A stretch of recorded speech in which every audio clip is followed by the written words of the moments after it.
Assalamualaikum warahmatullahi wabarakatuh. Selamat pagi semua. Bagaimana kabar kalian hari ini? Alhamdulillah, kita semua masih diberikan kesehatan oleh Allah Subhanahu wa taala sehingga pada hari ini dapat berjumpa dalam video pembelajaran ilmu pengetahuan alam. Pada hari ini kita akan belajar tentang bagian-bagian tumbuhan dan fungsinya. Tujuan pembelajaran hari ini adalah siswa mampu memahami bagian-bagian dari tumbuhan dan fungsi dari bagian-bagian tumbuhan tersebut. Nah, sebelum kita mulai belajar, kita berdoa dulu ya. Angkat kedua tangan, berdoa, dimulai. Bismillahirrahmanirrahim. Raditu billahi robba wa bil islami dina wa bi muhammadin nabiyya wa rasula. Rabbi zidni ilma warzuqni fahma. Amin. Nah, kalian pernah lihat tumbuhan tidak? Sudah pernah semua bukan? Tumbuhan apa saja yang sudah kalian pernah lihat? Pohon mangga, pohon belimbing, pohon tomat, dan masih banyak lagi bukan?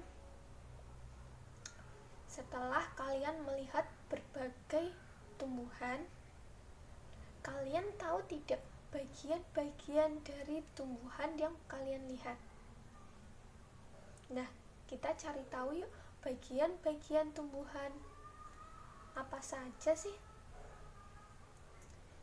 Yang pertama yaitu akar, yang kedua batang, yang ketiga daun, yang keempat bunga, dan yang terakhir adalah buah dan biji.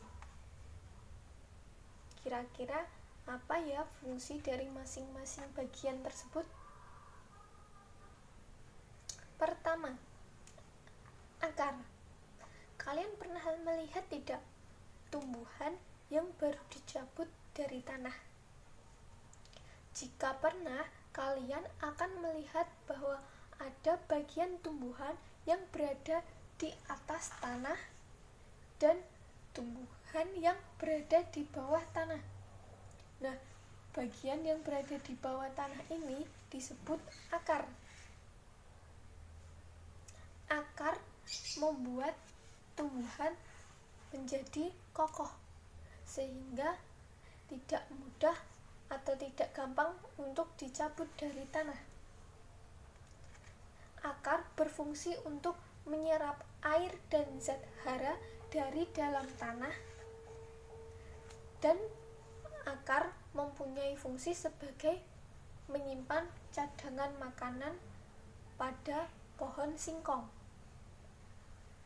Berdasarkan bentuknya, akar terdapat dua jenis, yaitu akar serabut dan akar tunggang.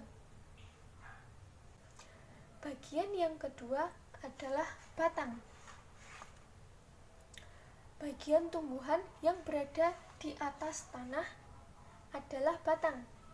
Batang berfungsi sebagai tempat munculnya daun, bunga, dan buah.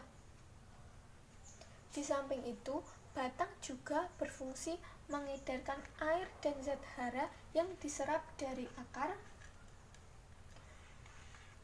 dibawa ke seluruh bagian tumbuhan.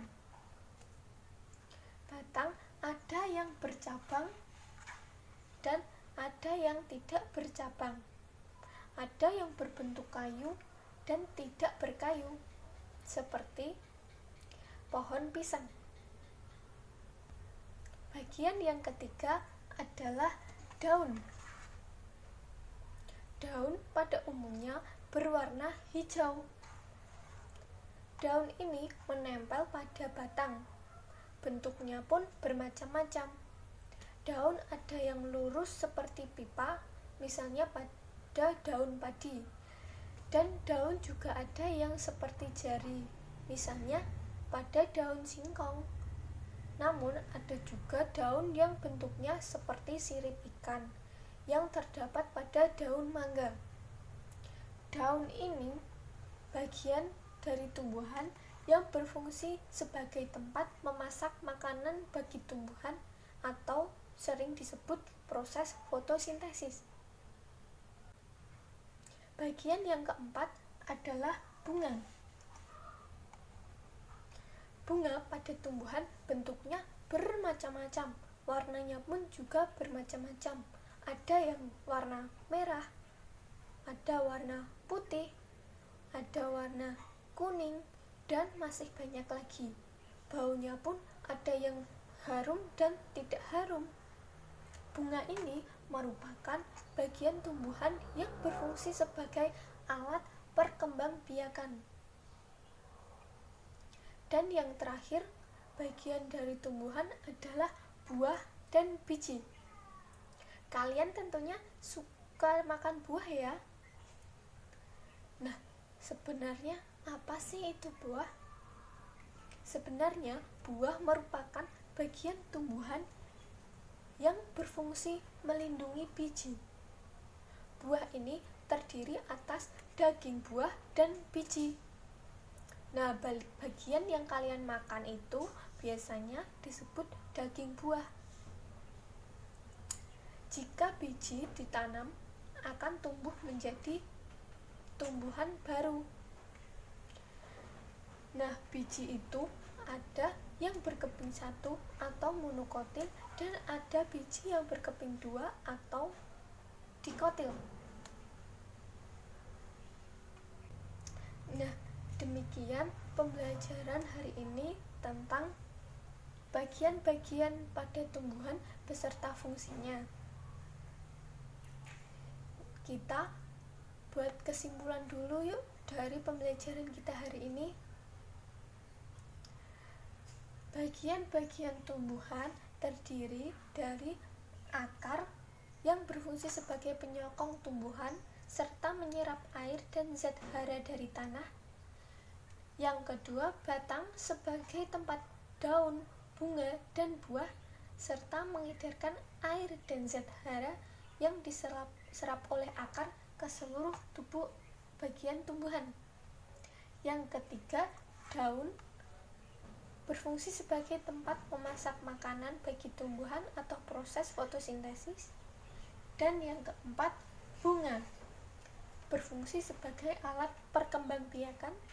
Yang terakhir, buah berfungsi melindungi biji. Nah, demikian pembelajaran hari ini. Semoga kalian dapat menerima dengan baik ya. Untuk mengakhiri pembelajaran kali ini, mari kita membaca hamdalah bersama-sama. Alhamdulillahirabbil alamin. Jangan lupa tetap jaga kesehatan dan sering cuci tangan ya. Wassalamualaikum warahmatullahi wabarakatuh.